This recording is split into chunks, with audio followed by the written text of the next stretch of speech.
Good afternoon, ladies and gentlemen. Welcome to this meeting. Unfortunately, this is the way we need to meet nowadays. I enjoyed having these meetings in the auditorium and to be able to interact with you and answer your questions and so on. Unfortunately, we can't do that due to COVID protocol.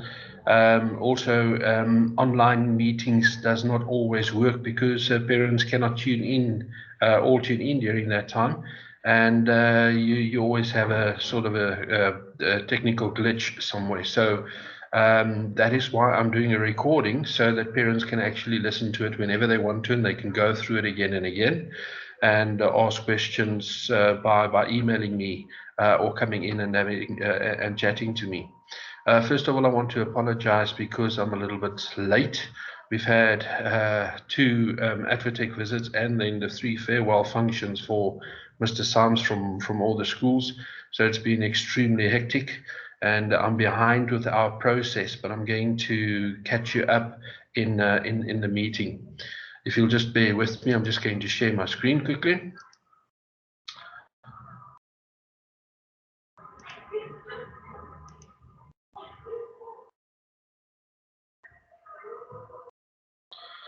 Right, that is me there on the right-hand side, wondering what to do and wondering how to satisfy everybody.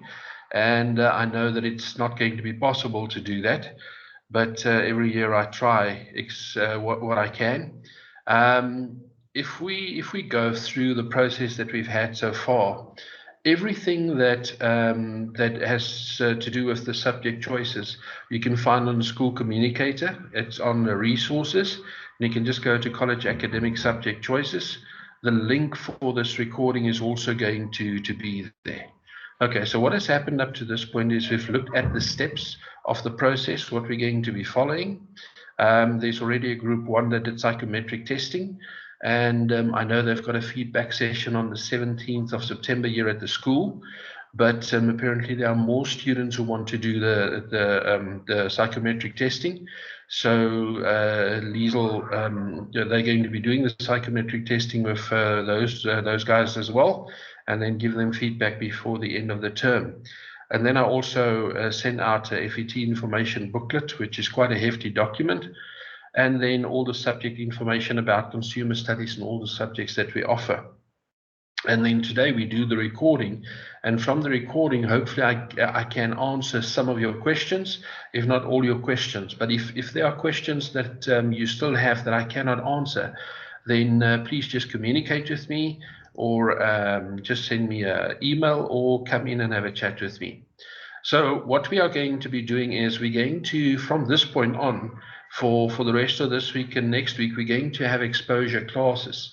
Now, this is not going to be in all the subjects. It's only going to be in those subjects that are very, that your students or your children might not know about, like the EGDs, like the CAT and the IET, the difference between them, like consumer studies and so forth. So we're going to have those exposure classes where the teachers are actually going to teach a lesson and then tell the students what the subject is all about. Then I'm going to be doing a subject survey. Subject survey will probably be done in next week.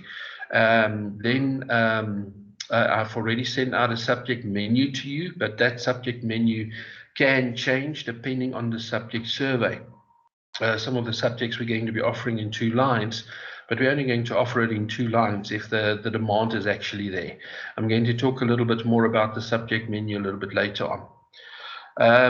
Then there's still psychometric testing that is being done and some feedback sessions that are taking place. And then there will be time for you to come in. If you're not certain about what your child wants to do one day, and you need some information or advice, please come in and have a chat with me. Then I'm going to ask them to fill in their final subjects selections towards the end of this term. That does not mean that it's set in stone. It can still change after that, so it's not final yet. It's just to give us an idea, because we need to think about textbooks and numbers for next year so that we can start planning for next year. Right. So for the subjects, the compulsory subjects, of course, is English home language and Afrikaans first additional language, life orientation, and then you have to choose either mathematics or mathematical literacy. I'm going to be talking a little bit about the difference between mathematics and mathematical literacy a little bit later on. Students who do have immigrant status do not have to take Afrikaans, and they can take any other subject in the place of Afrikaans. There will be students here and there who are going to be taking isiXhosa in the place of Afrikaans, which is acceptable. It's not a problem, but those are individual cases that I will deal with. Then the subject menu for the school. There are ADvTECH regulations that we cannot offer a subject if there are less than 7 students interested in the subject. That does not address the subjects that are offered in 2 lines. It does any subject. If, for example, we do have consumer studies and there are only 5 or 6 students who are interested in consumer studies, we're not going to offer it. And then if there's a subject that's being offered in 2 lines, but there are not enough students who are going to be taking that subject, we might only offer it in 1 line. So that's why I'm saying that the subject menu can still change. I'm going to show you the subject menu on the very next slides, and you're going to see that there are subjects that are offered in 2 lines. Now, those subjects are sometimes offered by the same teacher, and you can imagine how that is actually straining the timetable. If you've got somebody like Mr. Bainish, for example, who's doing science in grade 10, 11, and 12, and he's doing it in 2 lines. Next year, we're getting, well, actually in the 4th term, we're getting Carla Pringle on board, and she's a mathematics and a physical science teacher, and she's actually going to be doing one of the physical science lessons. She's more than qualified to do that, and I think our students are going to be crazy about her. She's got a history of expertise. She comes from Somerset College, and we're going to be happy to welcome her to the Glenwood clan. Right. Design and visual arts, we are going to be offering both. It might change between the lines, but it is important that when your child chooses subjects in the end, that they choose 1 subject per line. Remember that every single line are 6 periods in your academic timetable. So if you don't choose a subject in a line, it means you've got 6 periods where you're going to sit and do nothing. So every single student must choose a subject in every line. Right, so let's take a look at what the subjects look like. Now, as I said before, this is not set in stone, and I need to stress that. You can see we've got physical science in 2 lines. Line number 1 is going to be Carla Pringle, who's going to be doing that. Line 2 is Werner Bainish. If physical science go on to grade 11 and 12, then Mr. Bainish is going to be doing that from grade 11. We've also got business studies in 2 lines, and life science and computer applications technology, which is done by Mr. Boshoff.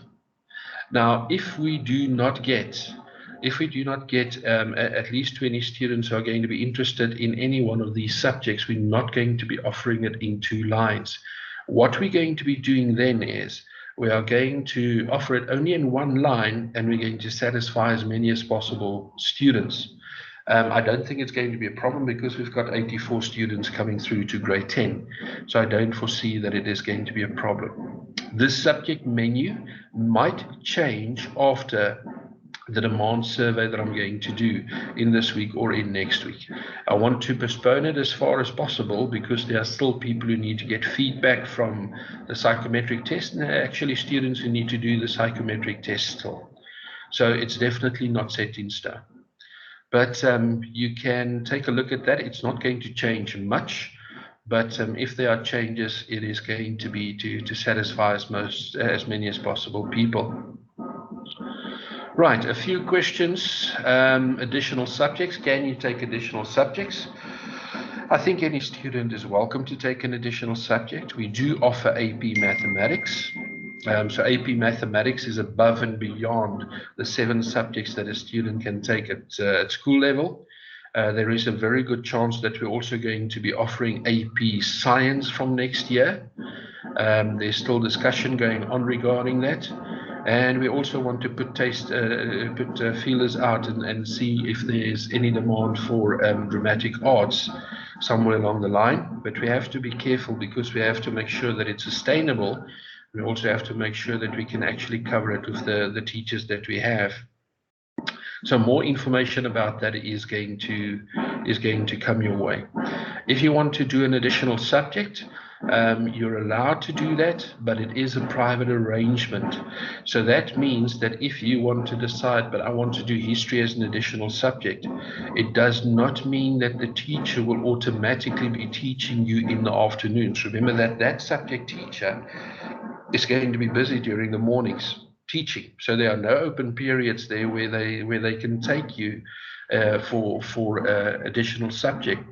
So it's probably going to end up being after hours, which means it's going to be a private arrangement between you and the teacher, or you and an external teacher. And that private arrangement is going to involve costs, and those costs are going to be for the pocket of the parent.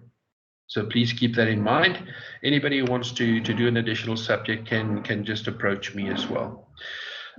Just a little bit more about the grade 12 project in mathematics and mathematical literacy. When students get to the end of grade 11, entering grade 12, they've got a choice whether they're going to do mathematics or mathematical literacy, but there is also a project where they can do both.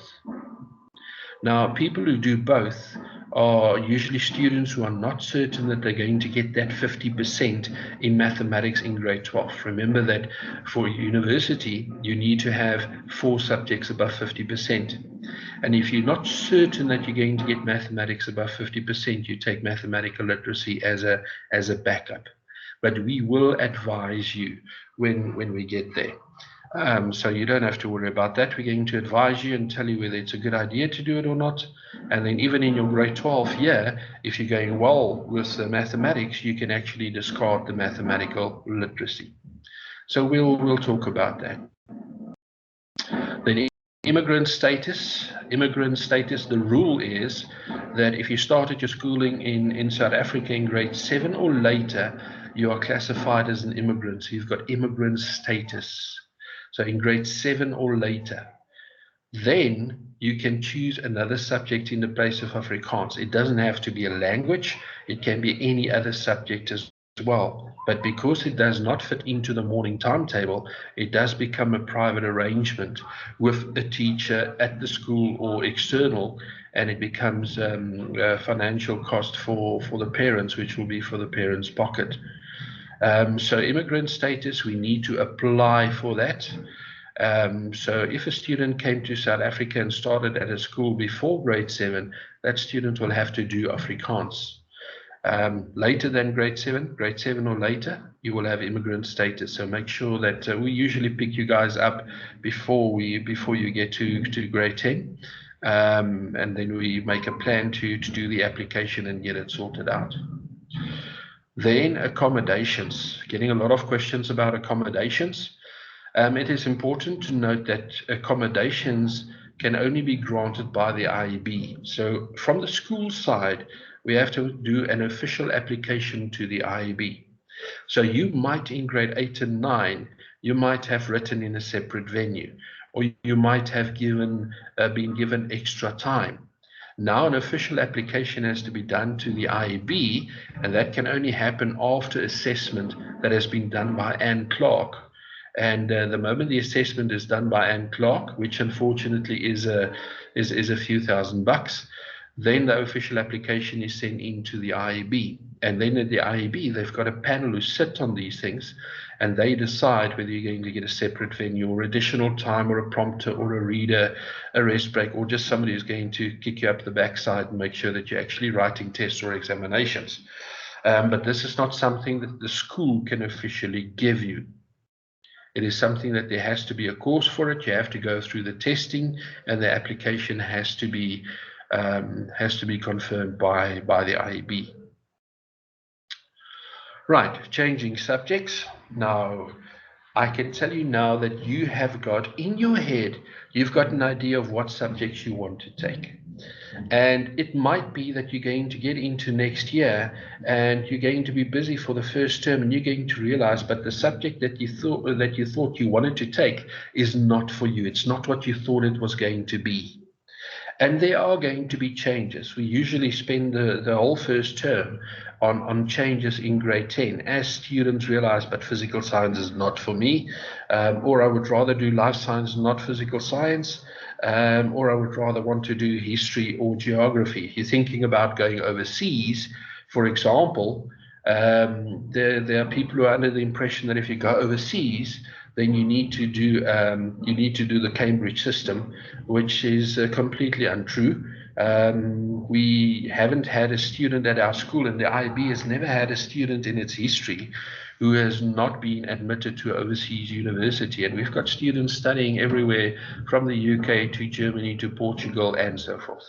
And they're doing very well out there with the IB. You do not need to have a Cambridge education to actually study overseas at all.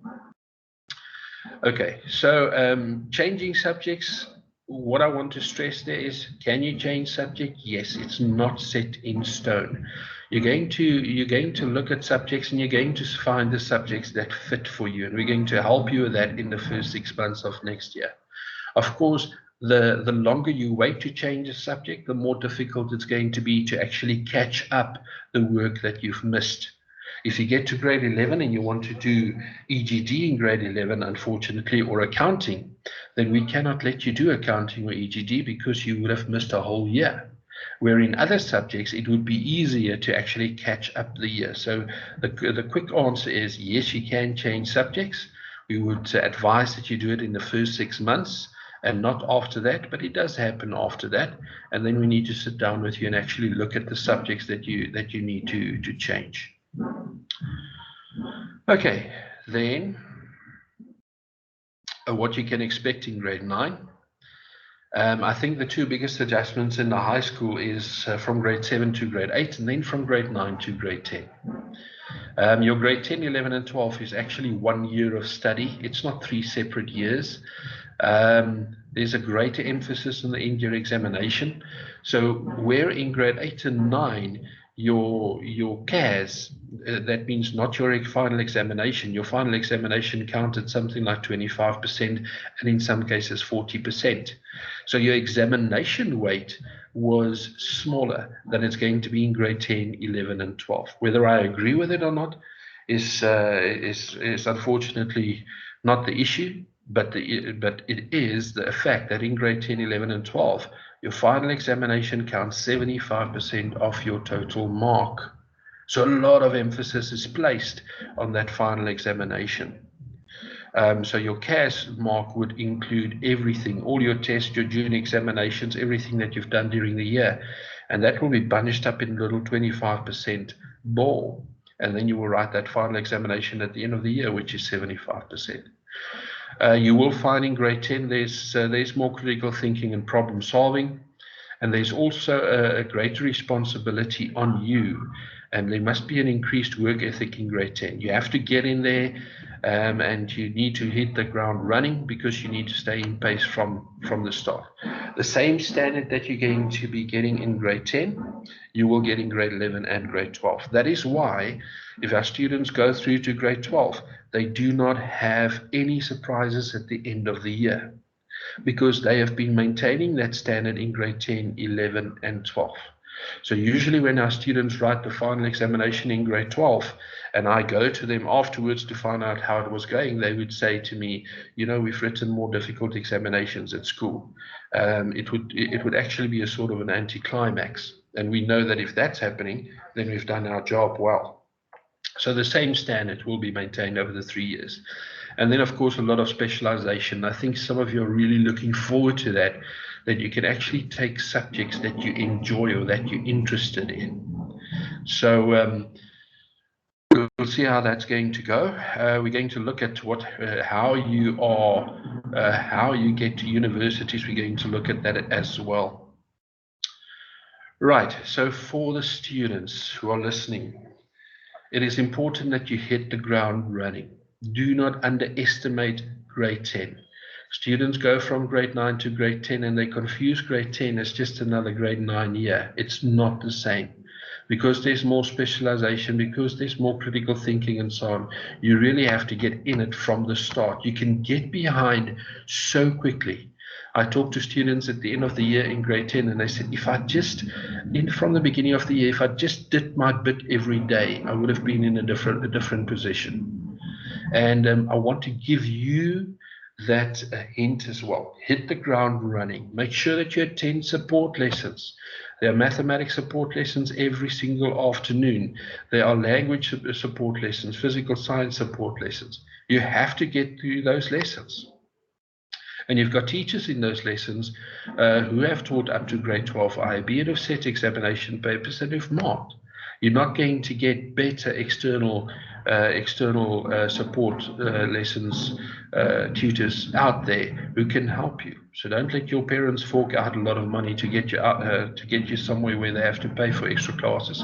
Come and do the extra classes in the afternoons.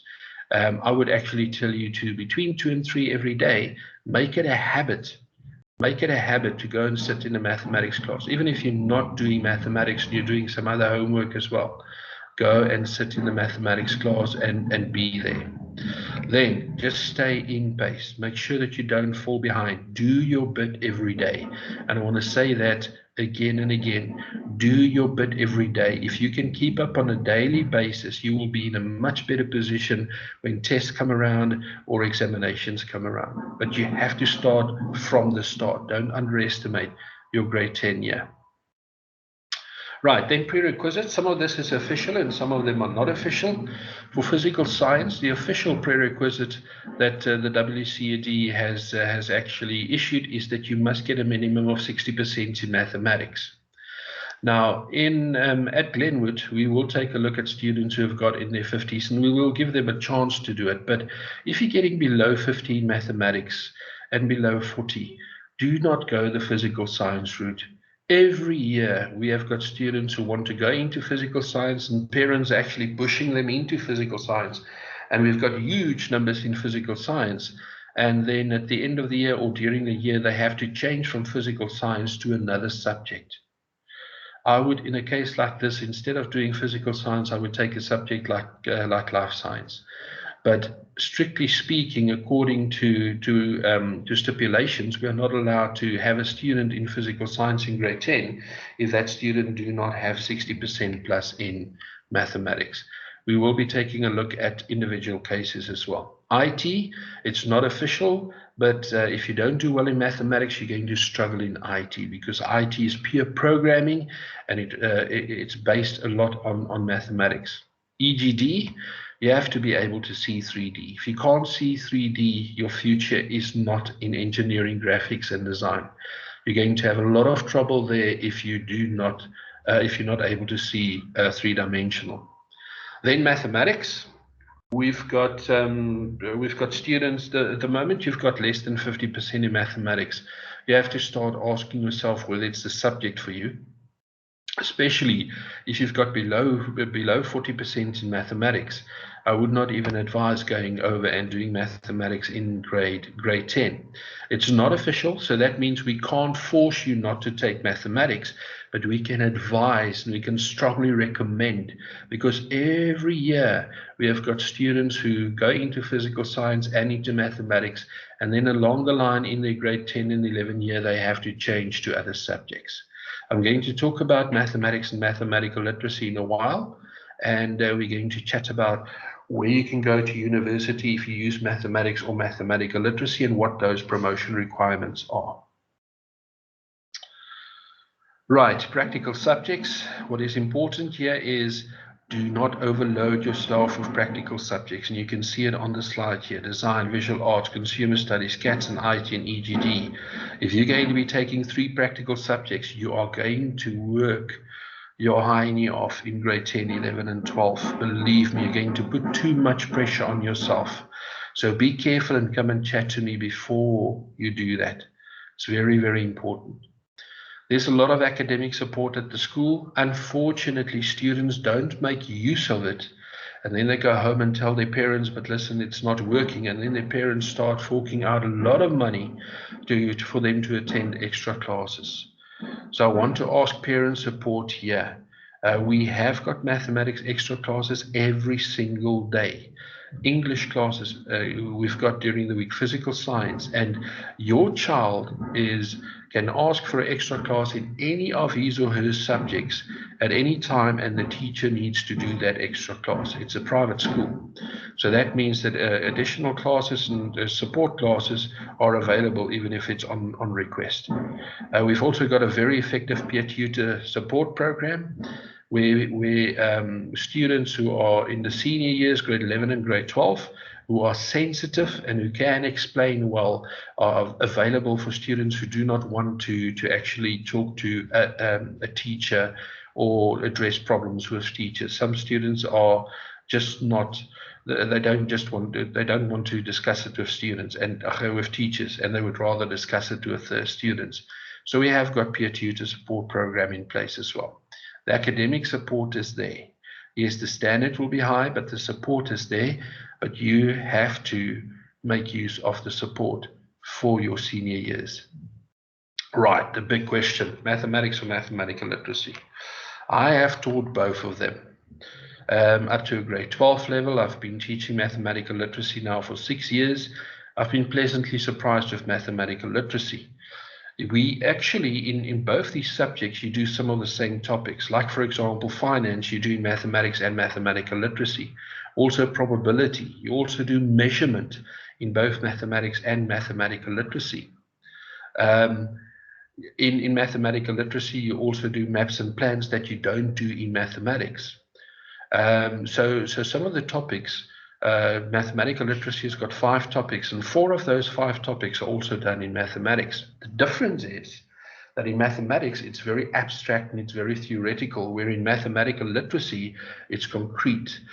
So you can sink your teeth into it. It's much more practical. And you can, it's mathematics that you can use one day, working out surface areas, buying paint, doing your taxes. Tax and VAT is part of mathematical literacy. How do you plan a journey? Costs, exchange rates, and so forth. All of that is included in mathematical literacy. So mathematical literacy is very practical, and it's a mathematics that you can actually use. It's not abstract or theoretical like mathematics is. Okay, so if we look at degrees, if you want to go and study engineering or medicine, of course you have to take mathematics. And in some of those cases, of course, you have to take physical science as well. And you need to get 60 plus or 70+% in mathematics and in physical science. If you want to go and do a BCom degree, generally, in most cases, you have to have mathematics on a 60% level. However, there are universities that will offer a BCom degree with mathematical literacy. So if you do mathematical literacy, it does not mean that you cannot go and do a BCom. You will still be able to do a BCom, but you won't be able to do that at Stellenbosch or any of those universities. You'll have to go to a university like IMM, which is in Stellenbosch. So if you want to do a BSc or a BCom degree, mathematics with a 60% minimum, mathematical literacy, all your other degrees, your BA degrees and so on, you can do mathematical literacy. Law, you can do mathematical literacy. What I would suggest is that you actually contact the universities that you want to go to and find out what those stipulations are, what those prerequisites are. And if you do not need mathematical literacy, if you don't need mathematics, then you don't have to do mathematics. Then you can do mathematical literacy, and you can actually spend that time on getting your average up. There are many universities that places a lot of emphasis on your overall average. Stellenbosch is one of them. And I don't agree with it personally, but they do place a lot of emphasis on your average. So if you don't need mathematics, don't fiddle around with a 40 or a 50% in mathematics. Rather do mathematical literacy and go for the higher average. But at the same time, don't do it easily. Don't just walk over from mathematics to mathematical literacy because you're not coping in mathematics. Because many times we see students who would rather go over to mathematical literacy, while in mathematics they're not working hard enough and they're not putting in the effort and they're not putting in the time. So you cannot run away from subjects that are challenging. You have to try everything that you can before you change subjects. Do not take opportunities away from yourself by being lazy or not doing what you're supposed to be doing. Don't be too quick to change subjects because you want to find something that is easier and that you can do better in. This is a discussion that you're welcome to come and have with me. People out there say that with mathematical literacy you cannot go and do any degree. That is not true. It's your BScs that are out of bounds, and also your BCom, certain BCom degrees. There are some BCom degrees that you can actually do with mathematical literacy, but I say again, and I stress, talk to the universities, because the one university changes from the other university in what they will allow you as prerequisites for the university and for their faculties. Students who are very creative and like to work with their hands are doing extremely well in mathematical literacy. I always tell the story about the student who's doing all these metallic sculptures that you can see in front of the school. This is a student who could not get 20% in mathematics. And he went over to mathematical literacy and got a distinction for mathematical literacy and for visual arts. He's one of the most intelligent people I've ever met in my life. But he could not get a 20% in mathematics. I think parents also need to remember that there are different intelligences. That if you cannot do mathematics, or if you struggle in mathematics, it does not mean that you're not intelligent. It does mean that your intelligence lies elsewhere, maybe in a more creative avenue. So do not think for a moment that if you cannot do mathematics that you're not intelligent enough. I do not like that kind of thinking. I've got students sitting in my mathematical literacy class at the moment in grade 12 who are intelligent, who know what they're going to do, and they're going to do well in those areas. And they're happy not to go into engineering or into medicine or genetics or any of that.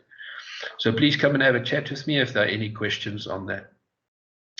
Then you've probably heard about the phrase designated subjects.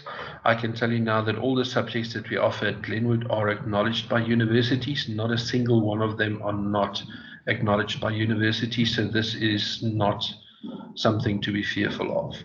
Right, then the minimum pass requirements. Now, if I wanted to go and study a BCom accounting degree one day at university in my time, I would have to take accounting, I would have to take business, I would have to take mathematics, and I would have to take accounting and so on.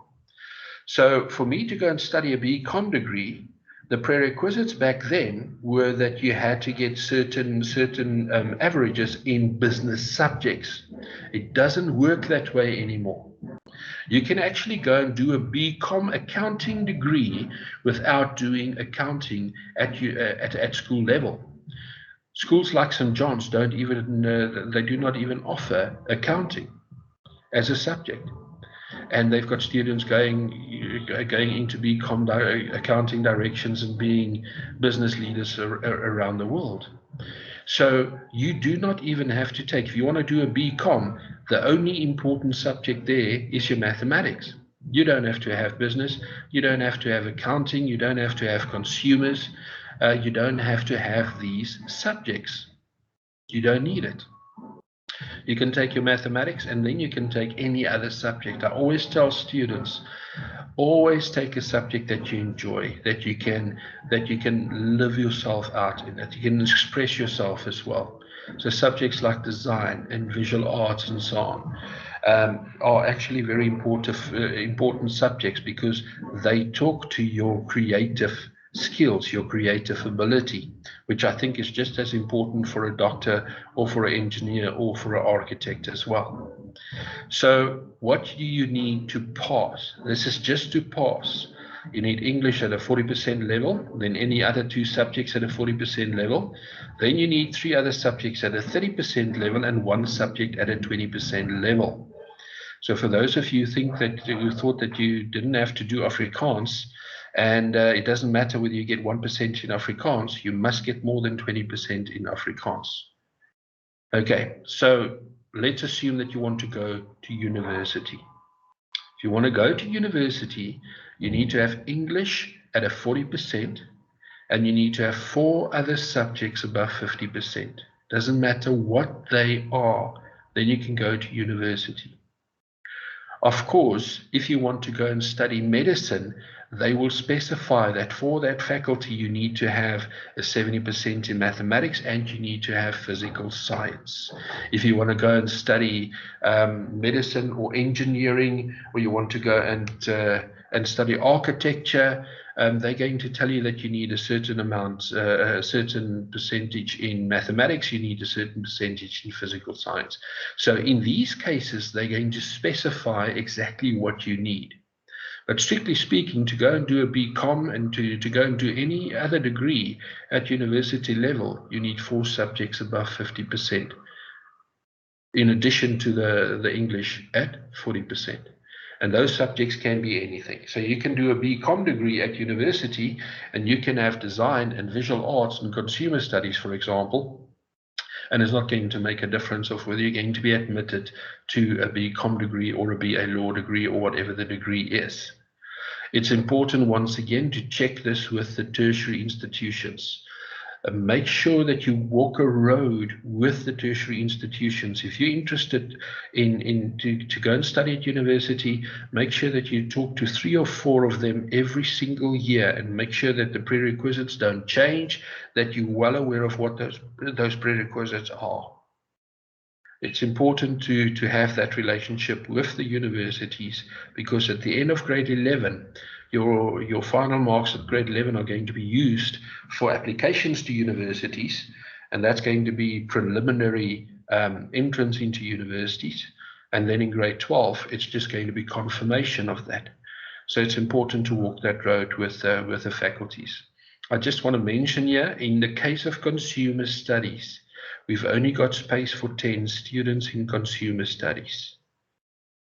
Okay, we've only got 5 stoves there, and at the moment we're not going to expand that because there's a huge financial outlay to that. So at the moment we've got 5 stoves, which means we can only handle 10 students. What the criteria is going to be is a different story. We're going to see if there are more than 10 students who want to do consumer studies, and then we will take it from there. If there are more than 10 students who want to do consumer studies, then we'll meet with those students and we'll advise on subject choices. Right, moving on then to assessment. As I said before, 75% at the end of the year for the examination in grade 10, 11, and 12. You're going to be writing tests and tasks just like you've done in grade 8 and 9.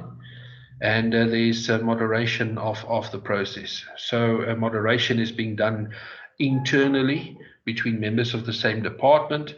It is also being done with other schools in the area as well. So they look at what we have and make sure that our standard is correct, and of course the other way around as well. You will note that if you're going to go into, at our school in the English department, for example, you will note something very strange, and that is that in English, you're not going to have English with just one teacher. Instead of having a teacher for every single grade, we've actually broken it up, the English, into segments, so that you've got a teacher teaching, for example, the poetry and the prose for all the grades. So teachers are teaching according to their strengths, which means that in the class, your students' experience of what is happening is the best possible experience that they can get, because the teacher in front of them is passionate about what they teach and they're fully qualified in what they teach. So grade 10, 11, and 12, you will have 2 English teachers who are going to be contributing to your year. And we are one of the first schools who've been doing that, and we've been doing that for 2 years now, and it's been extremely successful. And the experience from the student side are also incredible. So we're going to continue doing that as well. Right, then just some challenges that you need to look out for. I went over them before. Keeping up and balancing all your obligations, especially when the sport comes back again, which I hope is very soon. Keeping your absences to a minimum. It is so important not to miss school. The moment you miss school, you create a gap. And the moment that gap is not filled, when you come back, you are going to have a wall that is just not built on a steady foundation. So if you're sneezing or whatever, come to school. If it's not against COVID regulations, but make sure that you don't miss out. And then handling the workload, because even though you're going to have fewer subjects, I can tell you that you're going to have more work to do than you would have had in grade 8 and 9.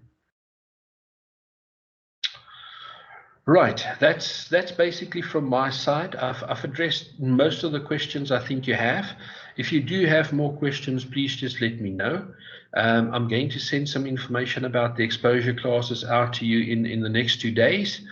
And then the students, the grade 9 students, are going to have an opportunity to actually, if they're interested in that class, they'll be able to attend. Of course, in grade 9, we've got a lot of students. It might be that some of these classes are going to be online lessons, which they're going to be able to tune into in the afternoons, or they're going to have it at school as well. So we're going to be doing that in the next week or two.